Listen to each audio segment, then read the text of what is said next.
في الجزء اللي فات عرفنا ازاي جبروت السيد عرفات وصل لدرجة انه اعتدى على زوجة راجل قدام عينه لحد ما نسايبه قرروا يكسروا عينه وادوله علقة موت. اعمل لايك ومتابعة وخليك معانا علشان تعرف النهاية المأساوية لإمبراطور كفور العرب.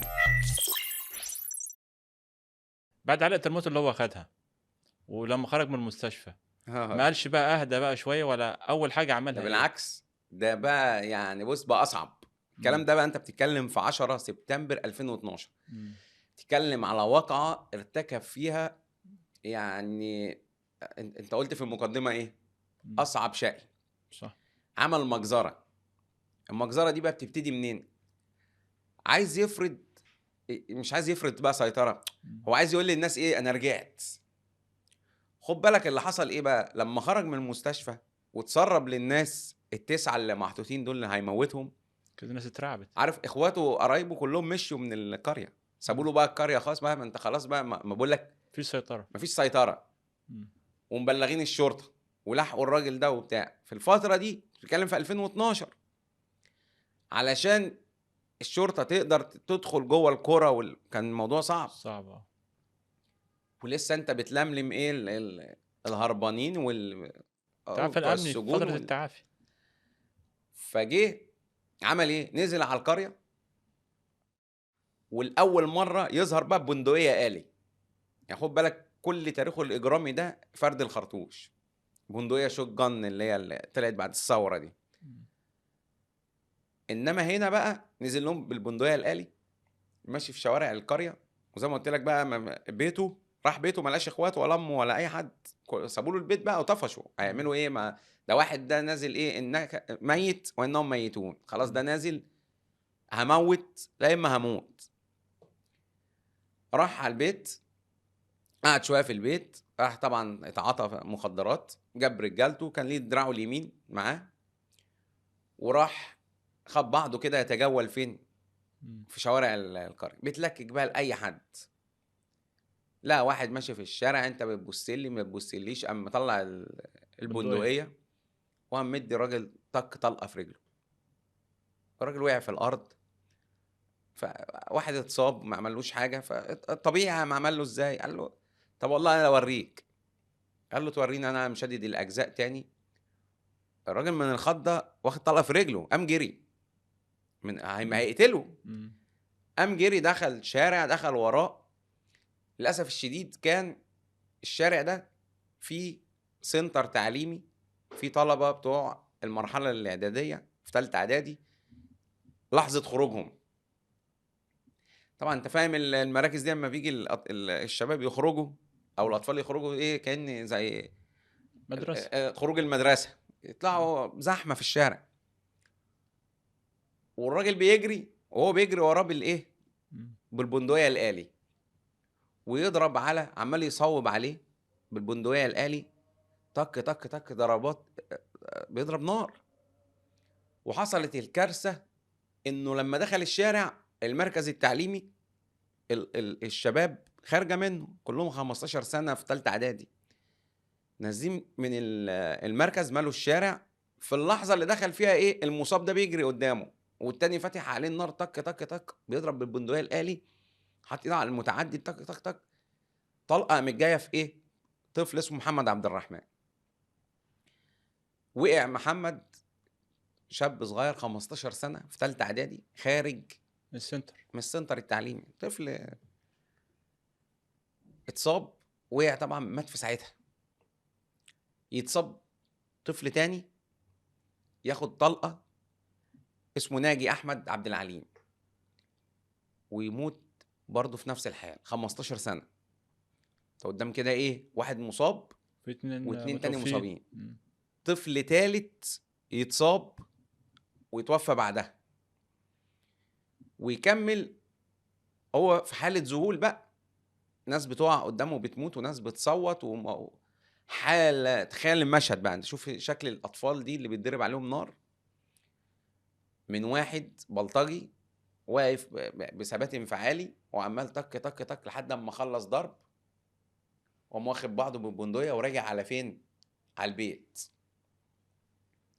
طلع البيت بتاعه، هو عامل طبعا ابواب حديد، هم حدادين، فعاملين ابواب مصفحه، ابواب قويه جدا تحت، وطلع على السطوح ومعاه فوق ال 2000 طلقه. اذا كانت الطلقه دي اللي بتبقى 500 طلقه حاططهم على السطوح، ويشد البندقيه الالي ومعاه واحد صاحبه، ده من اتجاه وده من اتجاه. طبعا كل اهالي البلد راحوا فين؟ على البيت. على البيت عنده. اول ما الناس اتجمعت تحت البيت قام طك طك من فوق السطوح، قام منزل ايه 2 تاني مصابين، 2 3 مصابين. طبعا الناس اللي متجمعه عند البيت لقيت ناس بتقع تجري على ينقلوهم على مستشفيات، كله بعيد عن البيت. طب ده هنجيبه ازاي؟ اتجمعت البلد كلها حوالين البيت.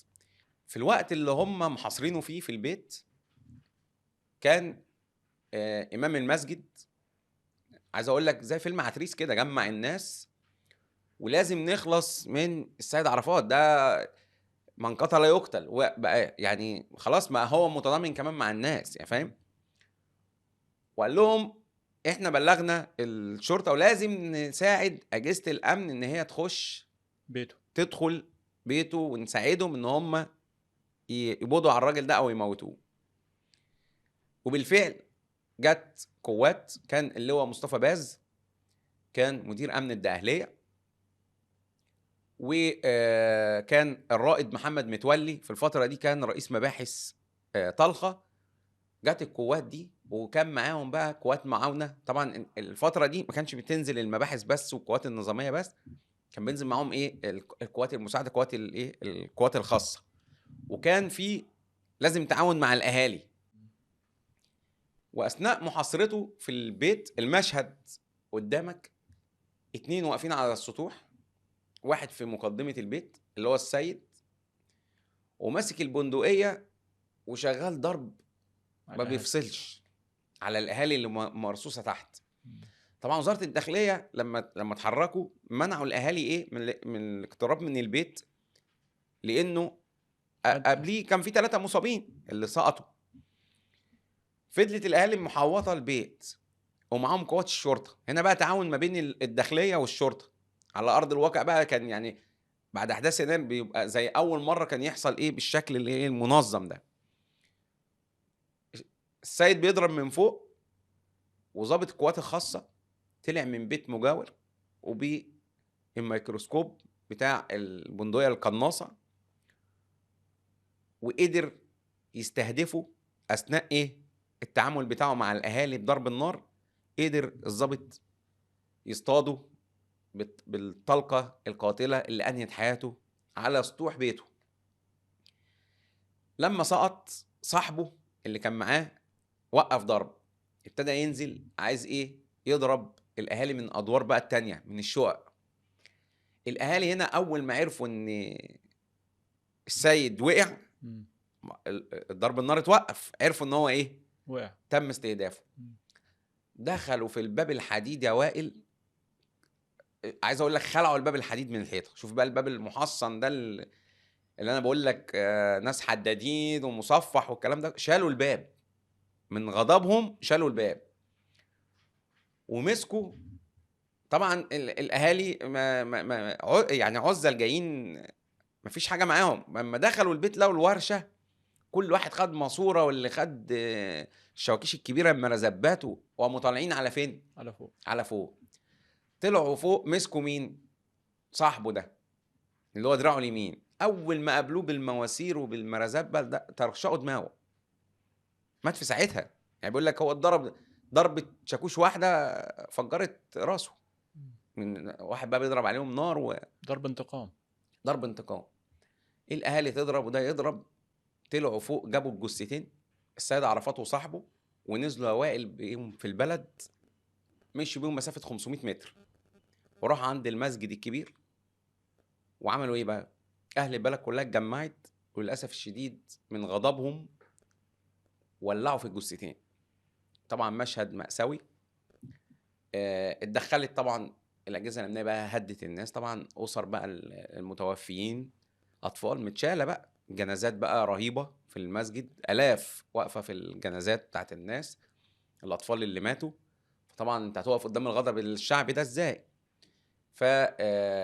دخل بقى الاجهزه الامنيه واللي هو مصطفى بس ساعتها يهدي في الناس، خلاص الناس ماتوا وانتوا ادفنوا ولادكم وعزاهم والكلام ده كله، وخلصتوا خلاص من القضيه دي اتقفلت. حصل بقى بعدها ان كان السيد عرفات ده كان مأجر لشبكتين محمول، شبكتين في ارضه. راح برضو الاهالي اعتدوا على الشبكات دي، ولعوا فيها والكلام ده كله. حصل ساعتها قضيه اتحبس فيها 4 اشخاص من اهالي البلد، وحصل بقى فيها تضامن من محامين وشهود، والناس كلها راحت طبعا المحكمه تشهد معاهم. كان الموضوع على المشاع، والاربعه دول قعدوا حوالي اسبوعين في التحقيق، وبعد كده المحكمه برأتهم، واتقفلت قصه السيد عرفات بموته بالطريقه اللي احنا حكينا عليها. يمكن يا محمد دي نهايه متوقعه، دايما اي بلطجي بتبقى نهايته زي كده. دايما احنا بنقول لحضراتكم ان اي بلطجي بتبقى نهايته يا اما موت يا اما الحبس، ولكن نهايه السيد عرفات كانت حرقا هو والمعاون بتاعه. دي كانت تفاصيل حلقه النهارده، ونلقاكم في حلقه جديده. السلام الله عليكم.